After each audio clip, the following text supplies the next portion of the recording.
Hello again, everybody. Hi, Lou. Hi, how are we doing? Good, good. So, today we are going to be doing session number 28 for those who are listening to this on a podcast. Yes. And we are going to be covering the Gita, chapter 2, verses 60 right through 66. And I find this to be a lot of fun, these next few verses. Because it's very important to understand how we function. And this particular verse 60, basically talks about how these senses can carry away the mind. Yeah. And then verse 67, when we get to that, essentially says that when the senses carry away the mind, how the mind can carry away the intellect. And when the intellect and the mind are both gone, is when these very famous people that we've been seeing on the news, politicians and Yep. famous people, do crazy things that gets them into big trouble and their life spirals out of control. Why that happens? This is the basic human struggle, right? That's the basic human struggle. And you look at it and you say, and I'm guilty of it too. It's not Sure. that any one of us is exempt from it. Every one of us can fall for it. It's just a matter of how much these senses can take away the mind and how far the mind can take away the intellect. So in verse 60, chapter 2, Krishna says, the turbulent senses of even a wise man, while striving, indeed forcibly carry away his mind. Yes. So what he's saying is that you could be striving, you could be a wise man, meaning a self-realized person, striving hard, but the senses can be so turbulent, like a storm, that it can forcibly carry away your mind. So the scriptures, including the Gita, Upanishads, basically talks of this as a boat in a stormy ocean. The wind pushing it so that the captain and the compass basically cannot control it. Right. Where the wind is considered, the ocean is the world, the boat is us, the captain is the intellect, and the wind and the forces are the temptations and the ones that the sense objects get turbulent by. So the turbulent senses of even a wise man carry away the mind. And in this, as I said before, verse 60, it's saying how the senses can carry away the mind and we succumb to that. So the world makes today's sense organs and sense objects even more and more attractive as we stay in this area. It's not like you're staying in some remote village or going into the Himalayas where you don't see it. Right. Here, every glossy magazine, every TV commercial, every billboard makes it so attractive that you keep looking and say, oh. And wherever one's weakness is the one that is exploited. So if you watch on TV, it's not just one sense that they're after. They show a nice glass of frosty beer, right? And you say, oh, wow. They show, now at least they've stopped showing cigarettes. Right. That's against the law. But the alcohol they still show. They show food, especially in the evenings. Right. When they know people are tempted to eat, they show the food. They show beautiful paradise-like vacations. Right. And you say, wow. So whatever can attract you. So the senses And it's even worse on social media because they start to target you. They understand what you're searching and what you're talking about, and they bring you the things that you're particularly susceptible to. Good point. That you now, as you go towards social media, friends, you are going to be targeted because the social media knows what your weaknesses are, and then people succumb to that. So the senses are extremely powerful. They carry away your mind. Even a strong, wise person can be carried away. Vedanta doesn't say, don't give in to your senses. Vedanta says senses are meant for your enjoyment. You cannot be completely away from your senses, but use your intellect, strengthen your intellect to control your mind so that your sense organs can participate with its use in a very controlled manner. These sense organs are meant for enjoyment, but even those sense organs should not allow you to carry your mind away. So the scriptures talk of various species and how they get attracted and how they die with this. So they talk of the various sense organs. So light, moths are attracted to light, so they go towards the light and they die. Fish are attracted to bait, and they go and catch the hook and they die. That's the tongue. Deer are attracted to sound. When they hear sound, they run towards the sound and they die. A bee is attracted to nectar and goes into the flower, and the flower closes on it and the bee dies. Elephants are attracted to the smell of female elephants, and they fall into the ditch and they are captured. Problem with human beings is it's not just one organ. Right. Human beings, we're attracted to all five senses and more, because just the mind and the intellect gets attracted to somebody who speaks wisely, or who makes sense, or who sings very beautifully, those kind of things. That doesn't mean that from tonight you give up everything, or that we say, okay, that's it. You know, my sense organs say I like spicy food, so I'm going to eat only boiled food from tonight. No, right. It says use your intellect to control what it is that your sense organs want from you. Don't indulge. Control yourself. And stay away from bad company. That's a key thing. Yeah. If you have a certain weakness, as I talked before in our last sessions, you have to identify what are your weaknesses. Just like social media, as you were saying, Lou, right. Identifies what are your weaknesses, what you like. You have to identify what you like, and then stay away from that as much as possible. Some people have a weakness for food. Other people are very strong when it comes to food. They can control themselves because food is not their weakness. Right. Those people may have a weakness for things to see with their eyes. TV, for instance. They say, I can stay away from food, but you turn on the TV and I cannot stop watching it. Right. Others have no temptation for any sense objects, right? Because they're not at the body level. You remember we talked about the body, then the mind, and then the intellect. So at the body level, as the five sense organs, at the mind level is likes, dislikes, emotions, love, family, children. So those people, they say, I have great control over my appetite, my food. I don't like TV. I don't like music. But my children are my weakness. My grandchildren are my weakness. Those are the attachments that they have to control. And the last person, who is more intellectual, says, I don't care about children, grandchildren. I like them, but I'm not attached to them. I don't care about the sense organs. I've got completely under my control. But to them, their intellect says reputation, fame, power is very, very important. So they say, wow, if I throw a party, I have to throw the best party around. But what are people going to say? Ego, right? Ego. Yeah. They're feeling that people should not say anything bad of them. I have a position as president. I don't want to give that up. I don't want to ever retire. So those kind of things is their weakness. So that is verse 60. Now, verse 60, we talked about how the senses can carry away the mind and cause you to do things that are foolish. Verse 61 says, having control. So now remember, verse 60, the senses carry away the mind. Verse 67, he's going to talk about how the mind can carry away the intellect. In the meantime, between 61, 62, 63, 64, 65, and 66, he's going to talk about the intellect and how to strengthen it.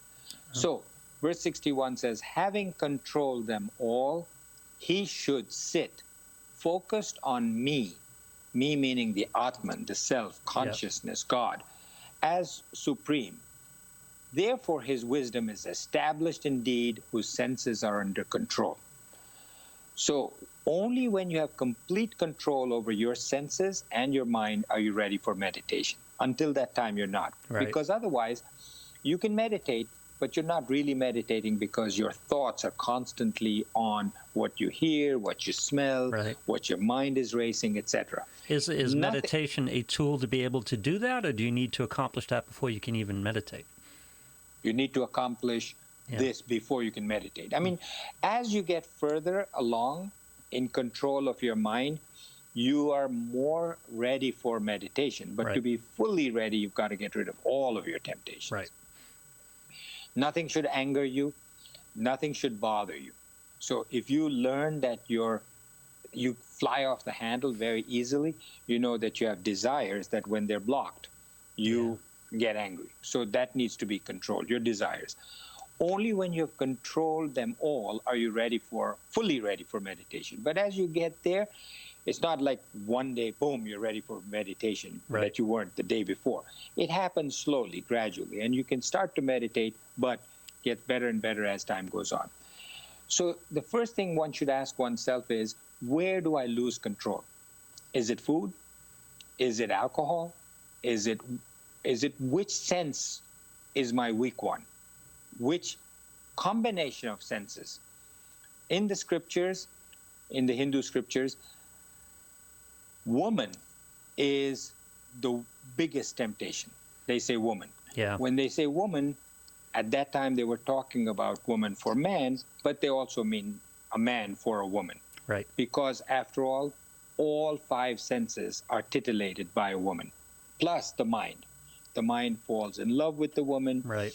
The intellect says, oh, she's so intelligent. I love having conversations with her. So not only the 5 senses are affected by this person and weakened, but also the mind and the intellect. So you have to say which sense is your weak one, which senses, combination of them are your weak, which emotions are your emotions towards your children, your spouse, your partner, love, your grandchildren. How about your intellect? Does that weaken you? A desire for fame, for reputation, as we said before. Right. And it all boils down to sense control. Sense control. So 3 things that we need to keep in mind with this. And this is why I think that these verses are very important. One is location. Second is company. And the third is time of day. So location, you say, where are my weaknesses for these sense the worst, right? So alcoholic is most tempted in a bar, least tempted when he's in the company of an AA group. A gambler, most tempted in a casino or when a bunch of his friends are sitting down playing poker. Right. Stay away from those situations. Any location that is going to cause you temptation, stay away. In India, there's what we call satsang, means the company of good people who have good intentions and talk good things. You need to go on a daily basis. They have satsang every day, every evening. You get together for satsang. And then you hear either scriptures or songs that are devotional. You find, just like with AA, you find that there's a satsang that you enjoy. Somebody's going to give a lecture that you say, I like this lecturer. He gives good lectures. I go there, come away feeling clean. That is the location. Company, same thing. The kind of guys that are going to cause you to fall prey to your senses, you got to stay away from. Kind of people, satsang, that brings you up, stay close to them. Time of day. Very important that the scriptures basically talk of a sattva, a rajas, and tamas, which we'll get into as we go further along. Tamas is laziness.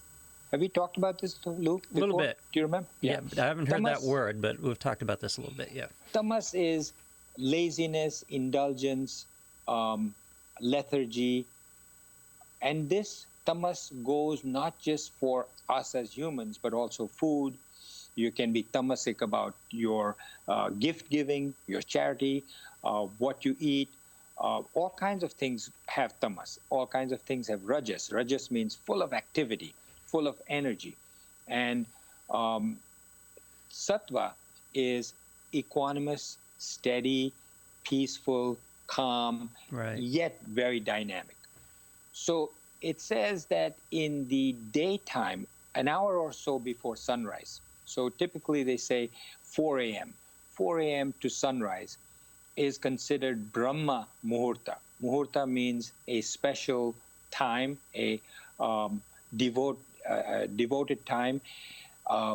Muhurta, Brahma is God, and so this is Brahma Muhurta, between 4 a.m. and 6 a.m. or 3:30 a.m. and 6 o'clock in the morning. When Gautam Jain used to tell us to wake up early, at that time I said, I can't wake up that early. Now, I look forward to it. Yeah. As you see from my emails to you, sometimes I send you emails and messages at like 3:30, 4 o'clock in the morning. It's a great time. I get up and I do studies and it feels great. We know that certain hormones are secreted before bedtime. We do know that. Right. Scientifically, medically, we know that there are hormones secreted at that time, that endorphins are so on are so good. We also know that that is the sattvic time. Between 4 a.m. and 6 a.m., your mind is the most steady and the least rajik. I know that from personal experience. If I'm studying from 4 a.m. to 6 a.m., my mind is calm, I can study, I can focus. As sunrise starts to come, and after sun rises, my mind starts to think about the day. Right. You'll notice it if you wake up early. After the sun rises, you start to think, who do I have to call today? What do I have to do? Wasn't I supposed to call such and such? You know, those kind of rajasic thoughts of action come about. From sunrise to sunset is all about wanting to do things. After sunset, till 4 a.m. is the tamasic time.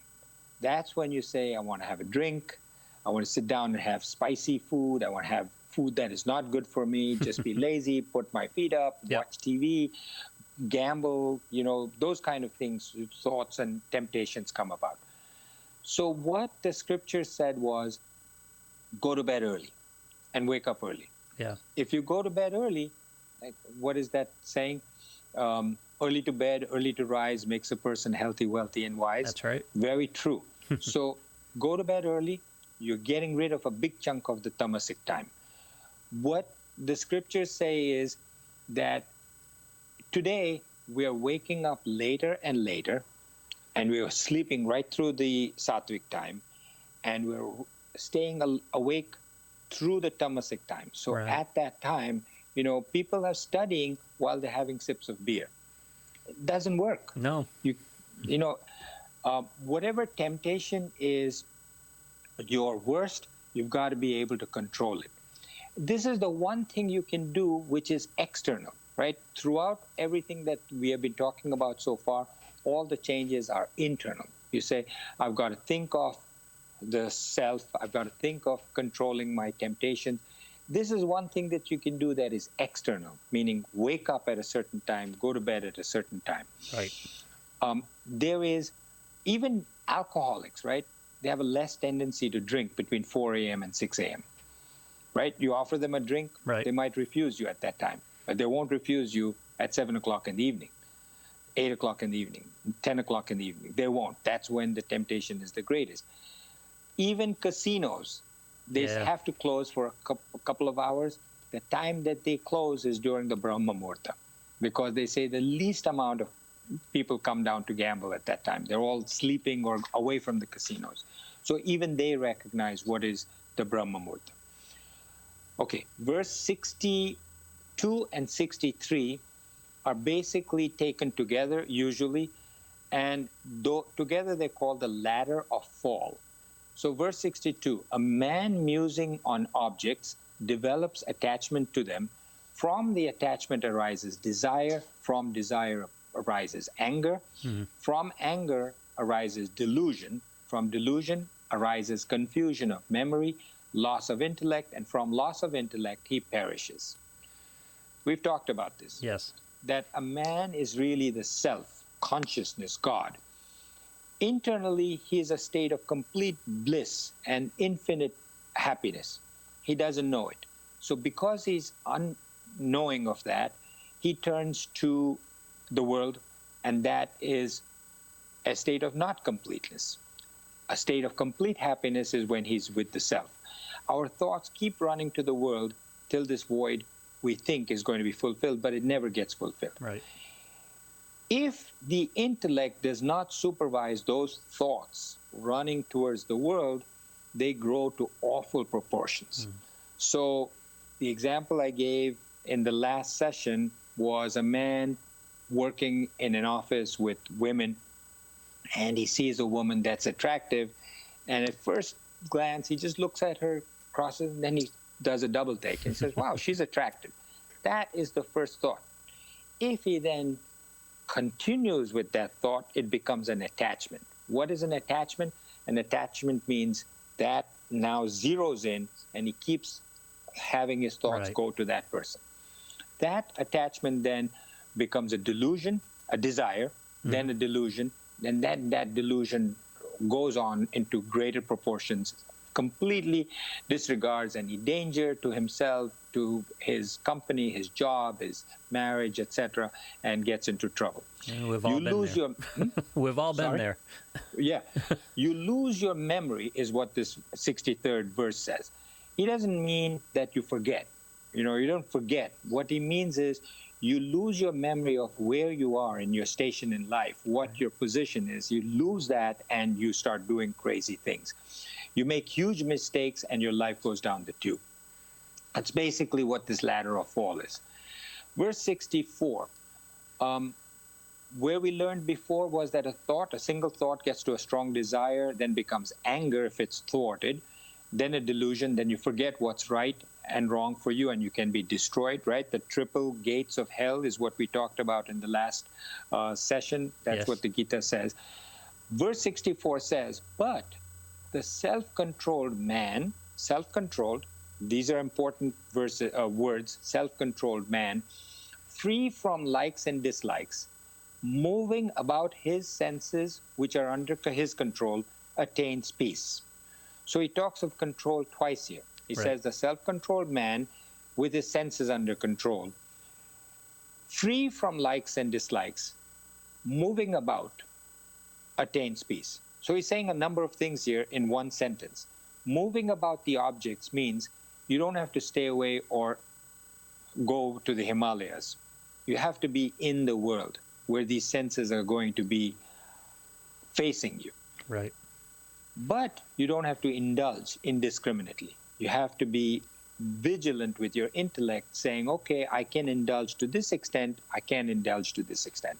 The example I gave earlier was of a diabetic whose doctor has said, look, you cannot eat sweets. If his sugar is beyond his control, he has to stop eating sweets completely. Right. If his doctor says, hey, you're doing great for the last few months, you're really doing good, you can allow yourself a little bit of sweets every so often, then within reason, his intellect says, okay, you haven't had anything sweet for the last 3 days, your sugar's been under good control, I'll allow yourself a little bit. So key here is the word self-control, right? Self-control means free from likes and dislikes. Right. So there's three concepts here that we're going to talk about. One is likes and dislikes. Second is the intellect allowing us to go to certain indulgences, not beyond that. And the third is lingering. Okay, let's do those three. Yes. What do likes and dislikes mean? The actions have to be based on our control of our mind and our senses, under the control of the intellect, which is the tortoise shell, not on your likes and dislikes. But usually in our lives, what do? I know I'm guilty of this with my grandchildren. You like this? Have it. You don't like it? That's okay. Don't have to eat it. Right. You don't like this? You don't want to do that? Okay, no problem. Don't go to sleep at this time. You go to sleep when you like. Will you do whatever you like? Yeah. So we foster likes and we push away dislikes. We never give the child or the adult the ability to be able to deal with likes. And what does the mind do? The mind likes what gives it instant pleasure. This is the key thing to remember. That's right. Anything that gives it instant pleasure, the mind likes. Anything that gives it delayed gratification or pleasure, the mind does not like. So we know that exercise is good for you, and we know that we must exercise, but it's painful in the beginning. Right. It's great as you get used to it and you feel good when you do exercise. But in the beginning, it's painful, so you don't like it, even though you know it's going to be gratifying later on. Right. So the first is to get past your likes and dislikes. And that's what he says in this, free from likes and dislikes. The intellect decides how much is okay for us and how much is not okay. So the second thing that we talked about is that so the first thing was likes and dislikes. The second is the intellect decides how much of this is okay and how much is not okay. And the third thing is lingering.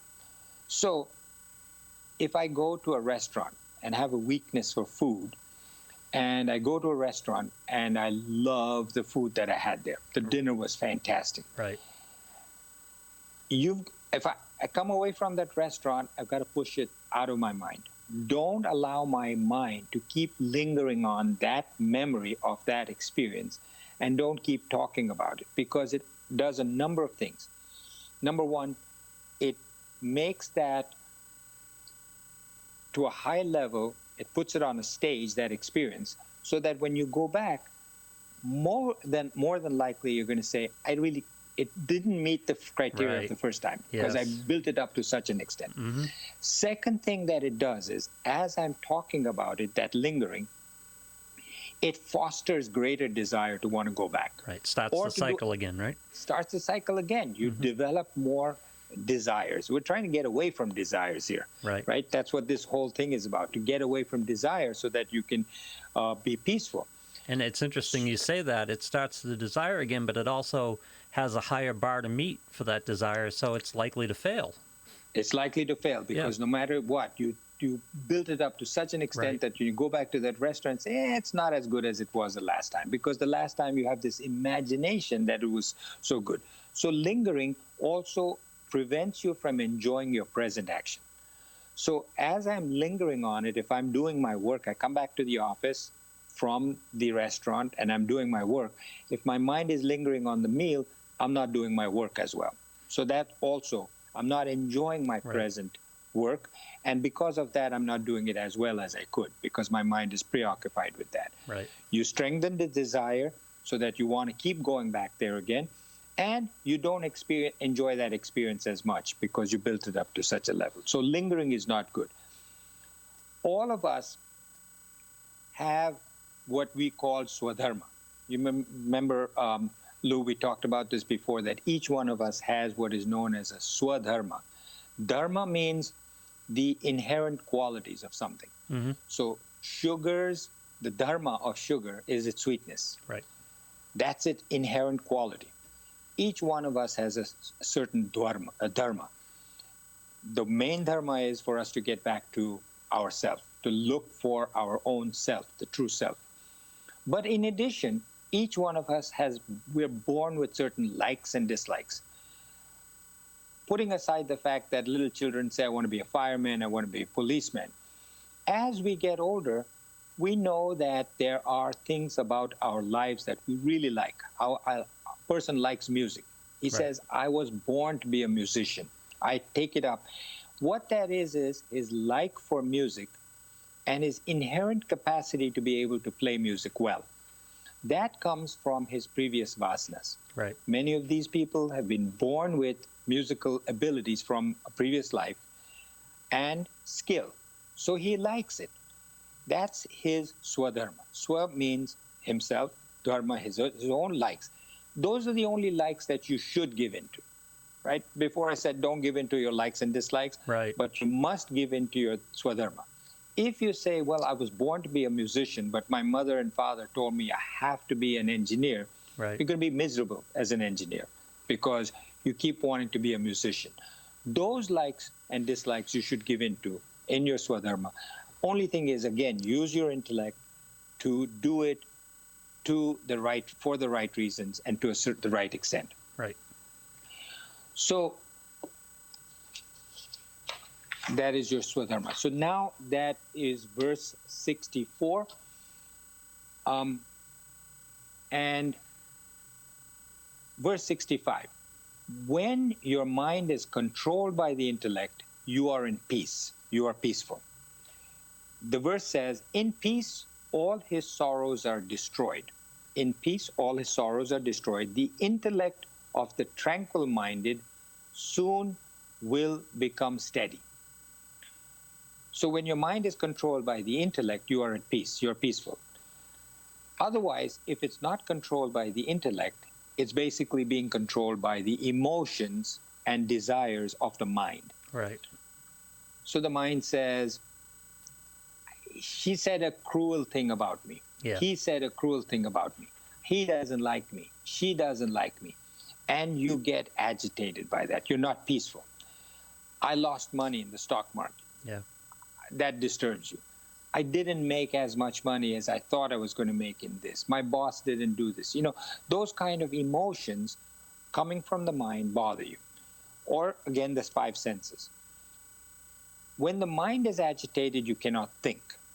When you cannot think, you cannot act. So when you cannot act, your whole purpose is spiraling downwards. Right. The stress is nothing but an uncontrolled mind. So when your mind is out of control, and that's an important thing to keep in mind, that stress is nothing but an uncontrolled mind. And when your mind is controlled by the intellect, you are at peace, you're peaceful. So a surgeon has operated many, many times doing a particular complicated surgery. When he's not attached, when his mind is not disturbed, he's doing the same surgery, he can actually speak about his vacation, he can whistle, he can hum, he can talk to the nurses and the anesthesiologist. He's doing it almost without even thinking about the surgery because he's done it thousands of times. Right. But imagine that his loved one is on the table. Yeah. His only child. His hands are shaking because he doesn't want to make a mistake. Right. He's nervous. He's sweating. People start to make conversation. He says, don't talk. I got to concentrate. Right. Why? He can do this blindfolded other times. The reason is because his mind is agitated. And so the intellect, if it has it completely under control, then these things don't happen. The example that Swamiji gives is of a man walking on a plank, a small plank, 9 inches wide. He says, can you walk across this? He says, sure. He puts one foot in front of the other and he goes from one side to the other. How difficult was it? Not difficult at all. Now put the same plank between 2 skyscrapers and say, okay, you did it down there. You can't because your mind is fearful. So a strong intellect gives you both peace and prosperity, not just peace. It gives you both peace and prosperity. Mm-hmm. And why is that? It's because when your mind is peaceful, your intellect is peaceful. Your intellect can concentrate better without the distractions of the underlying mind. And when you can concentrate better, you act better, you think better, and you're able to achieve more. Right. And the last verse for this session is verse 66, which says, there's neither knowledge nor meditation for the unsteady. Neither knowledge nor meditation for the unsteady. And to the unmeditative, there is no peace. Therefore, to the peaceless, how can there be happiness? It's basically self-explanatory that where there is knowledge of the self, knowledge of these things that we're talking about, you can control your senses, therefore you can meditate. But if you're unsteady, there's neither knowledge nor meditation. And to those people who don't have this, to the unmeditative, there is no peace. There's constant agitation, as we said before, the mind is constantly having these things. And to those who are without peace, how can there be happiness? Because happiness, as we said before, can only come when your mind and your intellect is at peace. Right. So friends, thank you. I hope you found this of importance. And the next time, what we're going to be talking about is how the mind can take away the intellect when it is, and that is described very well in a poem that Swami Parthasarathi talks about called The Pond. And if you want to look at it, it talks about a duck and its ducklings versus a hen, and the hen goes away and the little chick says, don't go in the water, and the chick says, why not? The intellect of the chick says, why not? I can swim just like those ducklings can. and makes a mistake and drowns. And that's the pond, this poem. And basically, we all have the same kind of thing, where our intellect makes, the mind carries it away with it. And when it does that, the intellect says, it justifies wrong actions. And it says why it should do it. And when that happens, it is held hostage. The intellect is held hostage by the mind without it even knowing about it. Rationalization. We'll talk about that next time. Right, rationalization. Yeah. Thanks so much, Lou. Thank you so much for joining us, friends. We'll see you next time, and hopefully Lou will tell you how to leave comments on Facebook for us. Yeah, find our podcast wherever you're listening now, but head on over to the Facebook page, The Gita Memoirs of a Psychiatrist. Leave comments for us. Say hi, and let's talk about this a little bit more. Thank you.